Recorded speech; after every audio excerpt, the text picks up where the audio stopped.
Donc, je suis ravie de vous présenter aujourd'hui Pierre Ganepin, qui est chercheur à l'INSERM à Caen. Pierre, comme moi, a grandi dans la campagne bourguignonne. Il a fait des études de psycho à l'université de Dijon.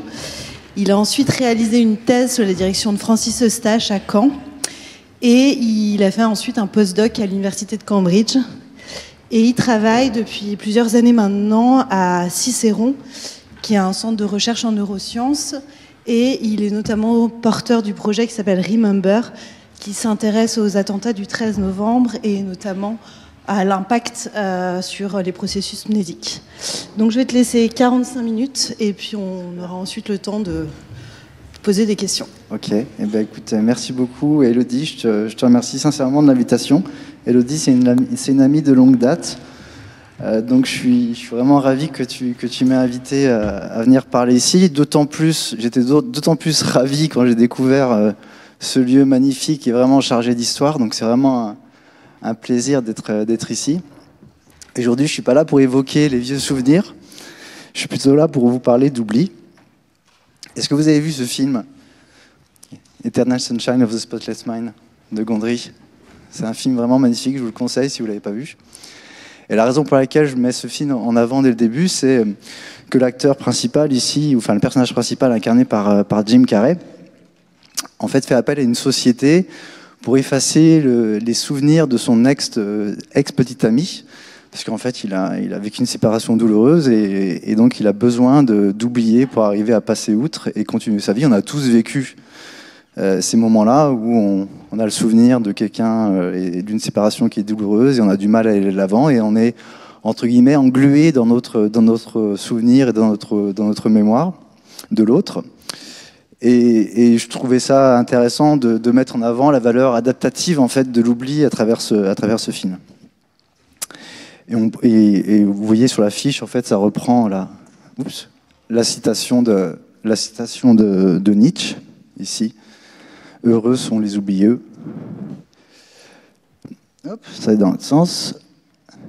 Alors, la question, malheureusement, on n'a pas encore inventé de machine pour oublier. Donc, comment est-ce qu'on oublie? Dans le cerveau, il y avait deux grandes théories qui expliquaient l'oubli. La première théorie, c'est simplement le temps qui passe. On ne réactive pas ses souvenirs, et les souvenirs vont progressivement s'effacer avec le temps qui passe. La deuxième grande théorie de l'oubli, c'est le fait qu'on apprend de nouveaux souvenirs qui viennent rentrer en compétition avec nos souvenirs déjà acquis.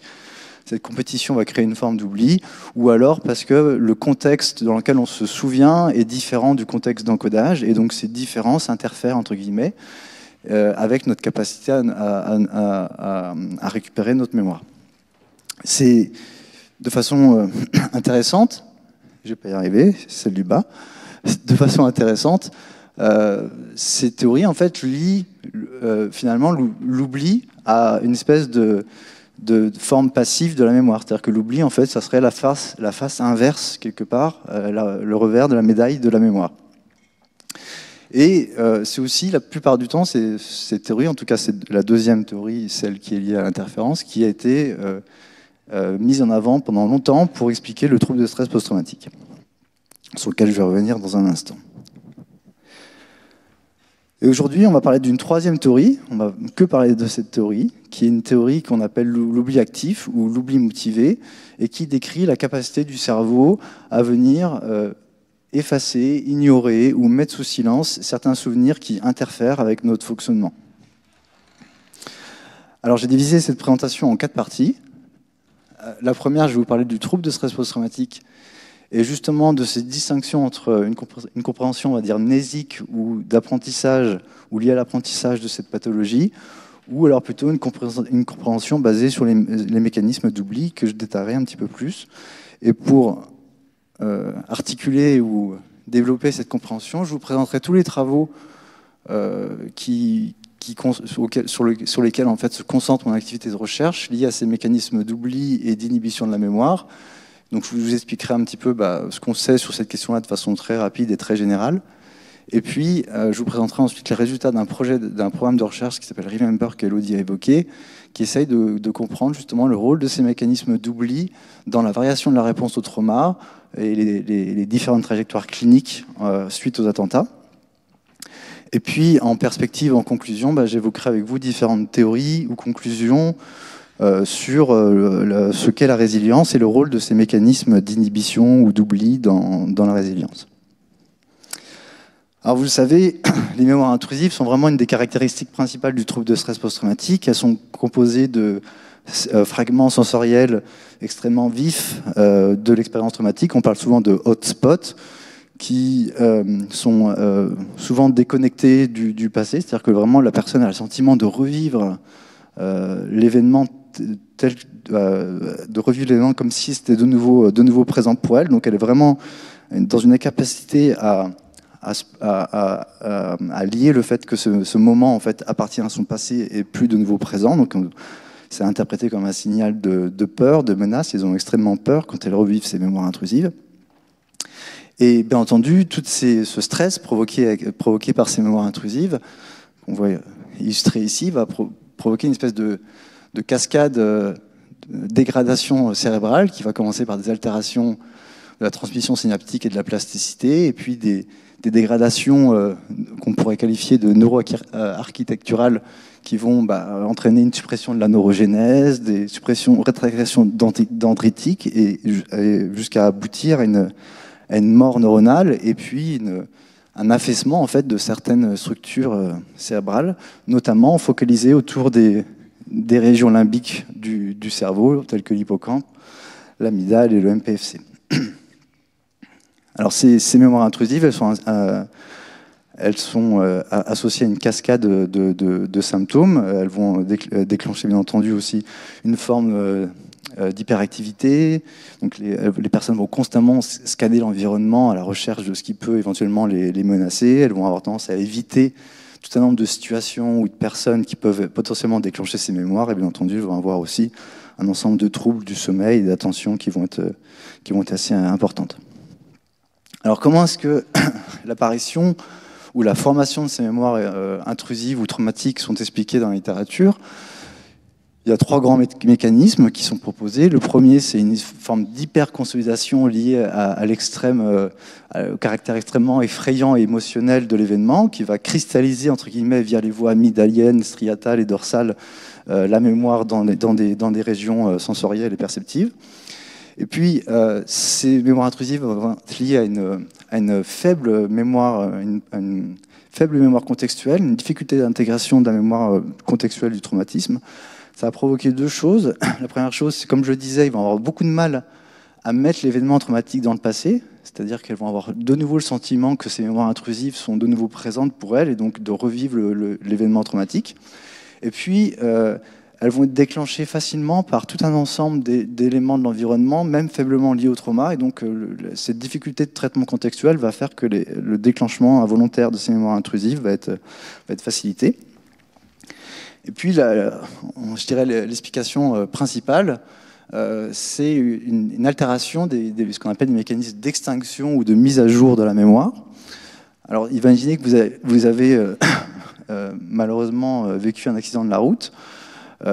Normalement, si vous retournez dans une voiture ou vous retournez en ville avec des voitures, etc., tous ces nouveaux contextes vont vous permettre de vous apprendre, entre guillemets, que vous êtes de nouveau sans danger, qu'il n'y a plus de problème. Et donc, quelque part, votre mémoire va se mettre à jour, en fait. Ces contextes sans danger pour vous viennent écraser la mémoire initiale de votre traumatisme et votre mémoire se met à jour. Et donc, de façon paradoxale, le trouble de stress post-traumatique, qui est une maladie d'oubli, est interprété comme une maladie de l'apprentissage. C'est-à-dire qu'on n'oublie pas parce qu'on n'arrive pas à apprendre de nouvelles informations qui sont sans danger pour nous, de nouveaux contextes qui sont sans danger pour nous. Et il y a un autre élément qui est assez intéressant dans cette littérature, c'est qu'on a souvent tendance à insinuer ou penser que ces mémoires intrusives sont déconnectées de l'hippocampe. En réalité, elles ne sont pas tant que ça. Il y a beaucoup plus d'éléments à l'heure actuelle dans la littérature qui sont en faveur de l'idée que finalement ces mémoires intrusives, la réactivation de ces mémoires traumatiques est en partie sous le contrôle de l'hippocampe qui va notamment favoriser la réactivation d'une cascade en fait d'activités sensorielles et perceptives et qui va aussi réduire la capacité du cerveau à mettre à jour cette mémoire justement et à réduire les phénomènes d'extinction. Alors je vais vous présenter aujourd'hui une hypothèse qui est alternative à ces hypothèses-là, mais qui n'est pas en opposition, qui est simplement, je dirais, une hypothèse qui est complémentaire, qui va partir du principe qu'effectivement, qu'il y a peut-être ces difficultés d'apprentissage de contexte sans danger dans le trouble du stress post-traumatique, mais il y a également un autre phénomène peut-être qui peut se produire, c'est l'incapacité à venir bloquer ou oublier ces mémoires intrusives par le biais de ces mécanismes de contrôle actif ou d'oubli actif que j'évoquais précédemment. Alors comment est-ce qu'on étudie ce phénomène d'oubli actif ? Je vais vous demander de porter très attention à ce que je vais vous dire là, parce que tout le reste de la présentation est articulé autour de cette tâche, et donc si vous comprenez pas la tâche, vous n'allez pas comprendre la suite de la présentation. Alors pour étudier ce phénomène de contrôle et d'oubli actif, on étudie ce qu'on appelle le paradigme think-no-think, qui se passe de la façon suivante. On va demander aux personnes d'apprendre par cœur des associations entre le mot table et par exemple l'image d'un ballon, de telle sorte que si je vous montre le mot indice, table, vous allez avoir automatiquement l'image du ballon qui ressurgit à votre esprit. Puis peu de temps après, je vais demander aux personnes de tout faire, en regardant le mot indice, de tout faire pour s'empêcher de penser à cette image et de vider entre guillemets leur esprit. En anglais, on leur dit blank your mind. Et si jamais l'image intrusive revient de façon involontaire et incontrôlée à leur esprit, de tout faire pour de nouveau la chasser et la bloquer. En réalité, cette phase, donc cette paradigme, il est un peu plus compliqué. Il comporte 3 phases. Une première phase d'apprentissage que je vous ai décrite et 2 autres conditions. Une condition think, dans laquelle on va demander aux personnes de visualiser dans leur esprit une image la plus complète et détaillée possible. Donc, lorsque le mot est présenté en vert, vous l'avez compris. Et puis, la condition no think que je viens de vous décrire, ainsi qu'une condition baseline. Alors, cette condition baseline, en fait, elle nous sert de mesure de base, elle porte bien son nom, pour voir l'effet naturel de l'oubli, on va dire, lié au passage du temps. Et donc, elle est apprise comme les autres conditions, mais elle n'est pas du tout manipulée lors de cette phase-là. Elle nous sert donc de point de référence, et ce qu'on observe habituellement, c'est l'oubli induit par la récupération, qui est caractérisé par le fait que si je représente le mot indice aux personnes, bien entendu sans couleur, eh bien dans la condition de suppression, il va y avoir beaucoup plus de difficultés à accéder à l'image des objets qui étaient associés au mot indice par rapport à cette condition de base ici. Et donc c'est ce qu'on appelle l'oubli induit par la suppression. Il y a une autre condition qui est très importante lors de cette tâche, c'est qu'en fait on peut demander aux personnes si elles ont eu des intrusions lorsqu'elles essaient de bloquer les souvenirs. Et donc on leur demande tout simplement à la fin, via une petite échelle, de nous dire oui, l'image est venue fréquemment, ou alors très brièvement, ou alors pas du tout. Et donc, qui nous permet de séparer les conditions intrusives des conditions non intrusives lors de la condition de suppression. Alors, qu'est-ce qui se passe dans le cerveau quand on essaye de bloquer des souvenirs et de supprimer des souvenirs ? Eh bien, on va avoir une activation... Oups. Excusez-moi. On va avoir, c'est ce qui se passe quand on supprime. En fait, on vide son esprit et l'écran devient tout noir. Et donc, qu'est-ce qui se passe dans le cerveau quand on essaye de bloquer un souvenir ? On va avoir une activation fortement latéralisée à droite d'un réseau fronto-pariétal, avec un réseau qui est quand même fortement articulé autour du cortex préfrontal dorsolatéral. Et en parallèle de ces augmentations d'activité, on va avoir des suppressions, des diminutions d'activité dans les régions de la mémoire, notamment l'hippocampe, et également dans la région visuelle. Et une grande partie de mes travaux de recherche en fait, se focalisent sur la question de savoir est-ce que ces diminutions d'activité en fait, sont de l'inhibition et sont opérées sous l'égide d'une influence inhibitrice du cortex préfrontal. Alors comment est-ce qu'on peut répondre à ces questions-là ? Il y a plusieurs façons entre guillemets, de montrer que le contrôle mnésique, c'est bien de l'inhibition. Alors, le problème avec le contrôle mnésique ou le contrôle des souvenirs, c'est qu'on ne voit pas le souvenir inhibé. Contrairement à d'autres formes de contrôle inhibiteur, par exemple le contrôle moteur, Si vous inhibez votre réponse motrice, par exemple parce que la tâche c'est trop chaude, bah, vous pouvez observer directement le comportement de la personne qui s'inhibe. Et donc vous avez une mesure concrète de l'inhibition, ce qui n'est pas le cas bien entendu pour les souvenirs. Alors il faut avoir des algorithmes de décoding des pensées. Et une façon donc de montrer que l'inhibition mnésique est bien de l'inhibition de façon générale, eh bien, c'est de comparer les réseaux de l'inhibition motrice à l'inhibition mnésique. Et quand on compare en fait ces réseaux, on voit qu'il y a une superposition qui est assez importante, ce qui laisse penser que les réseaux engagés pour contrôler des souvenirs sont bien des réseaux de l'inhibition. Une autre façon de montrer que c'est bien de l'inhibition, eh ben, c'est simplement d'utiliser des tests directs, non pas des tests qui reposent sur la présentation du mot indice, parce qu'on peut toujours dire, bah, en fait, c'est pas le souvenir qui est dégradé, c'est l'accès au souvenir qui est altéré par la suppression. Mais en utilisant des tests directs qui mesurent la mémoire de l'objet qui est supprimé, bah, c'est plus difficile d'avoir cet argument, et c'est ce qui a été montré de nombreuses fois. Et puis, il y a un phénomène qui est extrêmement important et extrêmement intéressant, c'est que c'est un phénomène qui est adaptatif, cette inhibition, cette suppression.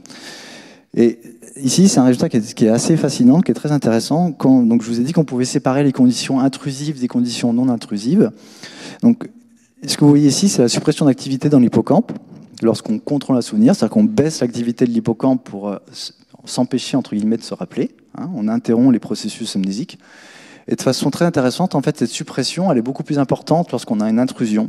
Pourquoi ? Parce qu'en fait, l'intrusion déclenche une demande ou crée une forme d'interférence qui va nécessiter encore plus d'inhiber en fait l'hippocampe et d'inhiber la mémoire. Donc l'intrusion crée l'interférence. Ce que ça veut dire, entre guillemets, c'est que pour oublier, il faut se souvenir. Et donc cette forme d'intrusion va venir en fait déclencher, moduler les mécanismes d'inhibition. Et moi, ce qui m'intéresse aussi beaucoup, bah, c'est l'influence, les liens de dépendance entre ces régions frontales et ces régions hippocampiques, notamment la connectivité.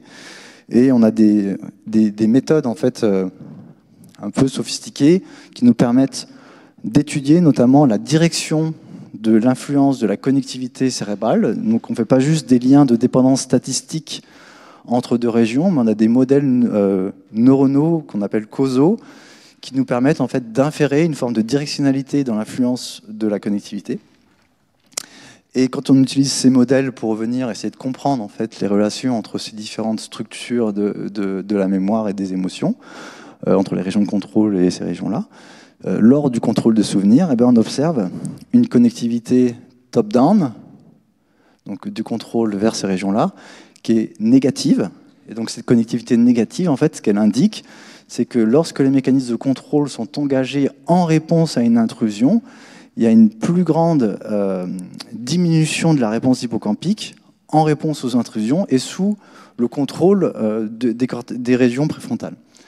Et en fait, donc je l'ai dit, mais je reprécise, cette connectivité négative qu'on observe ici, elle est plus importante en réponse aux intrusions qu'en non-intrusion. Pourquoi ? Parce que l'intrusion crée cette interférence qui va déclencher la réponse inhibitrice. Alors, il y a aussi une connexion très importante, vous en doutez, entre ce contrôle des souvenirs intrusifs, ou je dirais plutôt des mémoires intrusives, pardon, et les émotions. Bien entendu, vous savez que les émotions sont extrêmement liées à la mémoire. Lorsque vous ruminez des événements de votre passé, vous allez être déprimé. On a vu tout à l'heure des liens entre l'anxiété et la simulation d'événements négatifs futurs lors du symposium sur la mémoire autobiographique. Et puis, bien entendu, lorsqu'on revit des intrusions orientées sur le passé, on va avoir des peurs assez importantes lorsque c'est lié à l'événement traumatique. Et donc, il y a des liens très forts entre ces différents états. Et donc, on peut supposer que si on contrôle l'un, ça va avoir une incidence sur l'autre. Et c'est exactement ce qu'on a montré dans cette étude. En fait, on montre que les régions qui sont engagées ici, en fait, elles participent à la fois à l'activation de ces régions frontales, elles participent à la fois à la réduction des intrusions et à la réduction de la valence émotionnelle des souvenirs suite à la suppression. C'est-à-dire que lorsqu'on supprime un souvenir, et qu'on représente l'image qu'on a supprimée aux participants, ces participants ils vont la trouver un peu moins négative s'il s'agissait d'un souvenir émotionnel. Et de façon très intéressante, on observe exactement la même chose sur la réponse cardiaque. Ça, c'est la réponse cardiaque à des images qui sont dégoûtantes, mais qui ont été, dans certains cas, soit pensées, soit supprimées. Si vous présentez des images dégoûtantes à quelqu'un, le réflexe naturel du cœur, c'est de ralentir. Il va faire tout, tout, tout, et il va réaccélérer. C'est un réflexe automatique à la vue de quelque chose qui est dégoûtant. Et en fait, ce réflexe, il diminue après la suppression d'images émotionnelles dégoûtantes. Donc il y a vraiment un lien fort entre la suppression de la mémoire, les mécanismes d'oubli et les émotions que peuvent provoquer ces souvenirs. Alors pourquoi je vous dis tout ça? C'est pour justifier un petit peu et donner du contexte à cette étude-là, dans laquelle en fait, on s'est justement précisément intéressé au rôle de ces mécanismes de contrôle et d'inhibition dans la variation de la réponse au trauma. Donc c'est une étude qu'on a menée à la suite des attentats du 13 novembre 2015, dans laquelle on s'est focalisé sur une population de 120 exposés aux attentats, dans lequel on a distingué deux groupes, un groupe résilient et un groupe dans des états partiels ou complets de troubles de stress post-traumatique, et je peux rentrer dans les détails après avec vous si vous le souhaitez, qu'on a comparé à un groupe de non-exposés. Alors c'est une étude, vous devez la connaître, qu'on avait réalisée avec Alice Anne-Marie, qui était postdoc avec moi à l'époque. Donc on a fait cette tâche de suppression des souvenirs classiques, avec des images complètement neutres et des mots complètement neutres, des choses qui n'ont absolument rien à voir avec le traumatisme. Et on s'est bien entendu focalisé sur les mécanismes de contrôle et d'inhibition que je viens de vous décrire entre les régions frontales et les régions de la mémoire, et on s'est focalisé sur cette connectivité de nature inhibitrice, négative, que je vous évoquais précédemment, lors du contrôle des intrusions par rapport aux non-intrusions. Donc ça, c'est ce qu'on observe. La taille des traits ici que vous voyez reflète la taille de l'effet de la connectivité, en l'occurrence ici c'est ce qu'on appelle le facteur bayésien, du lien entre les régions frontales et les régions de la mémoire. Et vous voyez qu'il y a une connectivité de nature inhibitrice qui est assez forte chez les non-exposés entre les régions frontales et les régions de la mémoire, très marquée chez les personnes exposées qui n'ont pas développé de troubles de stress post-traumatique, et qu'elle est complètement absente en fait chez les personnes exposées mais qui ont développé un trouble de stress post-traumatique. Et on confirme en fait ce résultat avec des méthodes causales dont je vous parlais tout à l'heure, qui montrent également la présence d'une connectivité de nature inhibitrice chez les personnes résilientes, mais qui disparaît chez les personnes ayant développé un trouble de stress post-traumatique. Alors dans une étude ultérieure, on a voulu préciser un petit peu qu'est-ce qui était atteint chez les personnes qui avaient développé un trouble de stress post-traumatique. Et en fait, on sait de par d'autres études que l'intrusion suite à l'indice de NoSync qui est présenté aux personnes, l'intrusion, elle apparaît en général autour de 400-800 millisecondes avec un pic de 600 millisecondes. Donc, ce qui veut dire qu'il y a des mécanismes, on va dire, proactifs qui sont engagés pour prévenir l'intrusion avant même qu'elle arrive, et des mécanismes réactifs qui sont en réponse à l'intrusion pour la bloquer et la chasser, entre guillemets, et revenir à un esprit blanc et vierge, on va dire. Le problème, c'est que si on compare des indices de connectivité, donc ça c'est la fameuse connectivité négative que je vous présentais tout à l'heure, si on compare des indices de connectivité entre intrusion et non-intrusion, en fait, on ne peut pas vraiment savoir la contribution de ces différents mécanismes de contrôle prédictif et réactif. Et on ne peut pas savoir si l'altération de cette connectivité inhibitrice négative est liée à un excès de contrôle prédictif, ou alors une diminution du contrôle réactif, ou alors un petit peu des deux. Donc c'est exactement ce qu'on a voulu faire dans cette étude, essayer de démêler tout ça. Je ne rentre pas dans les détails de comment est-ce qu'on a fait pour séparer ces deux formes de contrôle dans la tâche que l'on emploie et dans les mécanismes de connectivité qu'on étudie, mais vous allez devoir me croire sur parole. On a deux formes de contrôle. Une forme de contrôle qu'on a appelée prédictive, en fait, qui repose sur les événements passés lors de la tâche. Donc, imaginez que vous faites une tâche de think no think, vous voyez des mots défiler, et puis vous vous rappelez que le mot que vous venez de voir, que vous venez de voir il y a 2 minutes, vous avez une intrusion. Donc vous allez vous observer en train de faire la tâche, et vous allez utiliser ce savoir ou cette mémoire, cet apprentissage pour venir accentuer plus ou moins votre effort pour contrôler vos souvenirs. De la même manière, s'il y a 2 secondes, vous venez d'avoir une intrusion pendant la tâche, vous savez qu'il y a plus de chances que vous allez avoir une intrusion sur le mot qui vient. Donc vous allez, entre guillemets, utiliser cette information pour guider vos mécanismes de contrôle. Et donc c'est ce qu'on a fait ici, et donc on a pu séparer ces deux formes de contrôle. Qu'est-ce qu'on observe quand on sépare ces 2 formes de contrôle? Ici, vous voyez le coupling négatif entre les régions frontales et l'hippocampe, qui est parfaitement équilibré entre l'erreur de prédiction, donc le contrôle réactif, et ce contrôle prédictif ici. Ce coupling, il est parfaitement équilibré également chez les personnes résilientes sans troubles de stress post-traumatique. Et vous voyez qu'en fait, il y a un profond déséquilibre avec un mécanisme de contrôle prédictif exacerbé chez les personnes qui ont un trouble de stress post-traumatique. Alors, on a fait une analyse un peu complémentaire. En fait, on a traité ces 2 formes de contrôle comme 2 formes qui s'opposent. Alors, imaginez que vous êtes il y a un groupe de personnes qui tirent sur une corde d'un côté, et puis un autre groupe de personnes qui tirent sur une autre corde. Et celui qui tire le plus fort gagne, la corde, en fait, elle passe par un poteau comme ça au milieu. Et on peut calculer comme ça le vecteur de force qui permet de mieux balancer ces 2 forces, que sont le contrôle prédictif, en l'occurrence ici, et le contrôle réactif. Et en fait, on s'aperçoit que cet équilibre en fait, est bien maintenu chez les personnes résilientes, mais est cassé en fait, en faveur du contrôle prédictif chez les personnes qui développent un trouble de stress post-traumatique. Alors, pour vous donner une métaphore, une analogie, imaginez un joueur de tennis qui est constamment en train d'essayer de volleyer la balle, alors que la balle n'est pas encore apparue. Et c'est un petit peu ça, en fait. C'est-à-dire que les personnes qui ont un trouble de stress post-traumatique, elles surutilisent ces mécanismes de contrôle prédictif, et elles ont beaucoup de mal à réagir au moment où elles voient la balle arriver, entre guillemets. Donc, pareil, le joueur de tennis, il doit utiliser ses connaissances pour anticiper où va aller la balle, mais s'il utilise trop ses connaissances, et qu'il choisit un côté du terrain, il aura beaucoup plus de mal à réagir. Donc, il doit avoir l'équilibre entre utiliser ses croyances et ses prédictions et sa capacité à réagir. Et donc c'est ce que ces résultats entre guillemets illustrent. Et ça place le trouble de stress post-traumatique dans une littérature qui est de plus en plus, on va dire, je dirais à la mode, comme une altération de ce qu'on appelle des mécanismes prédictifs et d'anticipation.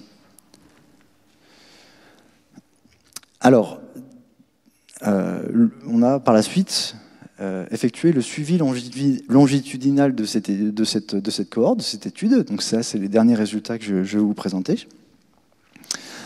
Dans cette cohorte, donc dans ce suivi longitudinal, on avait donc initialement, vous vous en rappelez, nos personnes résilientes PTSD- et les personnes PTSD+. Et on les a suivies donc 2 ans plus tard, environ. Et on a séparé de façon intéressante, les personnes qui étaient résilientes au temps 1 étaient quasiment toutes résilientes au temps 2, à part 4 personnes qui avaient un PTSD, Delayed Onset PTSD, qu'on n'a pas gardé parce que le nombre était trop faible. Par contre, ce qui était intéressant, c'est chez les personnes qui avaient un PTSD initial, il y en a un certain nombre qui se sont remis, et d'autres se sont chronicisés. Donc on a parlé de remitted PTSD ici versus chronic PTSD. On a répété nos mesures de contrôle prédictif réactif qu'on avait menées en 2016. On les a refait en 2018. Et puis on a également un autre aspect qui est intéressant, c'est qu'on a eu des mesures via des interviews téléphoniques des différents symptômes liés au trouble de stress post-traumatique. Et pourquoi je dis que c'est intéressant? Parce qu'en fait, on peut, entre guillemets, utiliser les changements longitudinaux qu'on observe entre ces 2 points comme prédicteurs de la future évolution des personnes entre 2018 et 2020. D'accord? Oui, alors point important aussi, on s'est aussi focalisé sur l'évolution des sous-champs de l'hippocampe avec des images haute résolution centrées autour de l'hippocampe Pourquoi? Vous vous rappelez peut-être en introduction, je vous ai dit que le stress chronique allait induire des changements assez importants dans le cerveau. Et la plupart des modèles animaux suggèrent, via les altérations de la neuroarchitecture que j'évoquais précédemment, suggèrent une dégradation de l'hippocampe. Cependant, cette dégradation de l'hippocampe, elle n'a jamais été réellement observée chez l'humain. Et donc, c'était l'occasion de voir effectivement s'il y avait des changements qui étaient induits par le maintien d'un stress chronique, ou alors est-ce que ça se remettait, est-ce que l'hippocampe évoluait de façon positive chez les personnes remises, etc. Il y a plein de questions à découvrir par rapport à ces données. Alors, ça, c'est les résultats pour le contrôle prédictif réactif. Et ce que vous voyez ici, c'est la balance. Donc là, on a T1, donc l'équilibre entre le prédictif et le réactif. Donc vous voyez que c'est stable entre T1 et T2 chez les non-exposés. C'est la même chose chez les résilients, c'est stable et c'est négatif. Ça, c'est chez les remis. Donc les remis sont PTSD AT1. D'accord ? Donc AT1, ils ont ce déséquilibre ici important, d'accord, en faveur du contrôle prédictif et une absence de contrôle négatif réactif. Et en fait, vous voyez, ça se remet, ça se rétablit à T2 et ils se comportent comme des sujets normaux à T2. Alors que chez les personnes chroniques, vous voyez qu'il y a une différence encore assez importante entre ces deux formes de contrôle qui maintient un déséquilibre. Alors ça peut vouloir dire deux choses. Ça peut dire que la rémission des mécanismes de contrôle a engendré une rémission du trouble de stress post-traumatique, ou alors ça peut dire l'inverse, que la rémission du trouble de stress post-traumatique a entraîné une rémission des mécanismes de contrôle. Alors, on ne peut pas réellement répondre à cette question, mais on peut quand même avoir quelques indices. Comment ? Grâce au troisième temps de l'étude que je vous évoquais tout à l'heure, parce que bien entendu, vous voyez qu'il y a une certaine variabilité quand même dans ces données, hein. Ça bouge un petit peu quand même entre les individus. Donc, on peut utiliser cette variabilité pour voir si elle prédit en fait une évolution entre 2018 et 2020. Et je vous le donne dans le mille. Ce qu'on observe, c'est que le début d'une rémission des mécanismes de contrôle, alors que les gens sont toujours PTSD entre 2016 et 2018, en faveur des mécanismes de contrôle réactifs et à la défaveur des mécanismes de contrôle prédictifs, va en fait entraîner une réduction de la mémoire intrusive en 2020, entre ces deux temps ici, 2018 et 2020. Donc il y a bien un lien, on va dire, alors on ne peut pas parler de liens causaux, mais la causalité implique quand même une précédence temporelle. Donc il y a quand même bien une précédence temporelle dans la rémission des mécanismes de contrôle avec l'évolution positive d'un point de vue clinique, ce qui suggère qu'ils sont réellement impliqués dans le développement de ces troubles. Alors qu'est-ce qui se passe au niveau des hippocampes ? Ici, je vous présente que les résultats du CA2 qui est combiné avec le DG. On va retenir que c'est le gyrus denté pour faire simple. Et donc, ce qu'on observe, c'est la chose suivante, c'est alors, première chose, c'est que chez les personnes qui étaient PTSD AT1, on voit qu'il y a, de façon générale, un hippocampe qui est plus petit. Et ça, on le sait parce que l'hippocampe, c'est un facteur de risque du trouble de stress post-traumatique. Avoir un hippocampe plus petit, vous avez plus de chances de développer un trouble de stress post-traumatique. Ça a été clairement démontré plusieurs fois. Donc ça, c'est simplement une reproduction de ce qu'on sait déjà. Par contre, ce qui est intéressant, c'est la chose suivante, c'est que chez les remis, on n'observe pas d'amélioration, mais on n'observe plus d'atrophie. Ça s'interrompt. Alors que chez les personnes qui ont un trouble de stress chronique, on voit en fait qu'il y a une dégradation significative, une réduction de volume du gyrus denté qui est impliqué dans de nombreux processus, notamment la neurogénèse. Donc une des hypothèses, c'est de penser que le stress chronique va interrompre en fait cette neurogénèse et favoriser l'atrophie de cette région. Et là où ça devient, je trouve assez intéressant, c'est que la rémission, la balance en fait entre ces contrôles prédictifs et ces contrôles réactifs chez les personnes qui sont exposées est liée justement à une interruption de cette atrophie. C'est-à-dire que quand le contrôle prédictif s'améliore par rapport au contrôle réactif, ou plutôt l'inverse en l'occurrence, eh bien, il y a une interruption de ce phénomène atrophique. Comme si les mécanismes de contrôle des mémoires intrusives réduisaient quelque part l'effet du stress sur le cerveau et notamment sur l'hippocampe. Alors, c'est là où j'en arrive à ma dernière partie pour conclure sur le rôle de ces mécanismes dans la résilience. Vous savez que lorsque vous êtes faire face à des événements stressants, vous allez avoir ce qu'on appelle la réponse allostatique, qui va le cerveau qui essaie de coordonner tout un ensemble d'activités dans les systèmes physiologiques tels que la réponse cardiaque, etc., etc. Et la coordination de cette activité a pour but, entre guillemets, de faire face à un événement stressant. L'augmentation de l'activité dans ces systèmes permet de gérer les moments de stress ou les moments qui sont plus difficiles. Sauf qu'il y a un point où cette adaptation des systèmes physiologiques face au stress est plus possible et on atteint un espèce de point de rupture qu'on appelle la surcharge allostatique. Et les mécanismes de résilience ont précisément pour objectif de venir diminuer en fait cette charge allostatique et d'interrompre les effets négatifs du stress sur notre organisme. C'est précisément le rôle d'un mécanisme de résilience. Ce qui est important de comprendre, c'est que la résilience, il faut avant tout, je pense, la définir, et ce n'est pas moi qui le dis, comme une observation comportementale et non pas comme une caractéristique intrinsèque des individus. Bien entendu, il y a des facteurs de résilience qui nous prédisposent à être plus ou moins résilients ou qui facilitent l'engagement de ces mécanismes de résilience, mais ce n'est pas inscrit en nous qu'on est résilient. Et ça, je pense que c'est ce que nos résultats en fait, permettent de mettre en avant. Et donc cette résilience, elle dépend de processus dynamiques que l'on va engager et adaptatifs qu'on va engager pour limiter l'hyperactivation, on va dire, des systèmes de stress. Et donc je pense que c'est précisément le rôle justement de ces mécanismes de contrôle qui vont, en limitant l'accès aux mémoires intrusives, qui sont des événements extrêmement stressants pour les personnes, extrêmement effrayants. Je vous rappelle que quand ils ont des mémoires intrusives, elles ont vraiment peur, c'est vraiment difficile. Et donc le fait de pouvoir mobiliser très rapidement ces mécanismes de contrôle d'inhibition va participer à cette forme de résilience en diminuant l'hyperactivation des systèmes de stress. Alors, un autre aspect qui je trouve assez intéressant, vous savez, quand vous avez une mémoire intrusive, comme je le disais, vous avez une réactivation d'une cascade de réponses physiologiques, vous allez avoir la réponse cardiaque qui accélère, la sudation, etc.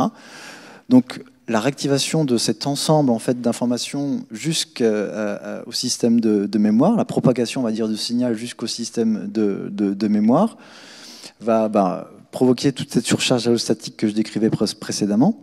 Et donc, la capacité à contrôler, mais de façon réactive, c'est-à-dire réduire quelque part l'erreur associée à une intrusion, parce que le rappel d'une intrusion involontaire, on peut assimiler à une forme d'erreur, c'est quelque chose que vous n'attendez pas. Donc l'erreur de prédiction, c'est quand vous prédisez quelque chose et finalement il se passe autre chose. Et les intrusions, c'est un petit peu une super erreur de prédiction, entre guillemets. Et donc la capacité à réagir à cette erreur de prédiction et à interrompre l'activité des processus hippocampiques, ici à l'apex, on va dire, du système, va avoir des conséquences sur l'ensemble en fait, du système plus en bas. Et interrompre toute cette chaîne, quelque part, de cascades négatives. Un autre aspect intéressant, juste avant d'avoir ma dernière diapositive, c'est aussi le fait que plusieurs travaux soulignent qu'il y a un lien assez fort entre l'erreur de prédiction et la reconsolidation. Qu'est-ce que je veux dire par là ? Lorsque vous réactivez un souvenir, vous savez que le souvenir devient de nouveau malléable, c'est-à-dire que c'est pendant cette fenêtre-là de reconsolidation qu'on peut le transformer. Le transformer, ça veut dire soit l'oublier un peu plus, ou soit le renforcer un peu plus. Le problème, c'est que si le souvenir, en fait, il n'est pas du tout réactivé, il ne se passe rien, il n'y a pas du tout de reconsolidation, c'est ce qu'on voit ici. Et puis s'il est trop fortement réactivé, c'est-à-dire qu'il est trop fort, comme une intrusion qui est trop forte, par exemple, il y a plutôt un renforcement de la mémoire. Et ce qui est intéressant, c'est que le contrôle prédictif de cette erreur, en fait, il aurait peut-être pour fonction de mettre le souvenir dans une fenêtre qui permet justement une modulation vers le bas, c'est-à-dire un affaiblissement du souvenir.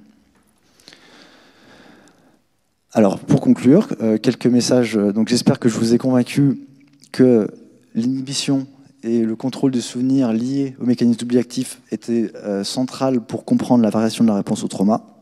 Il y a encore tout un tas de questions, bien entendu, pour savoir si c'est des éléments préexistants ou post-traumatiques.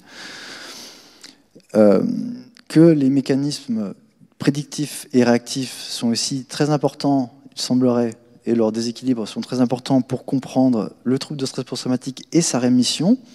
Mais il y a encore beaucoup de questions sur le rôle de ces mécanismes dans l'oubli et la persistance du trauma. Enfin, ce que ces résultats soulignent, c'est que, à mon avis, c'est que c'est important de considérer ces mécanismes de contrôle et d'inhibition comme compléments des traitements existants qui sont essentiellement articulés autour de l'idée, comme je disais en introduction, que le trouble de stress post-traumatique est une maladie de l'apprentissage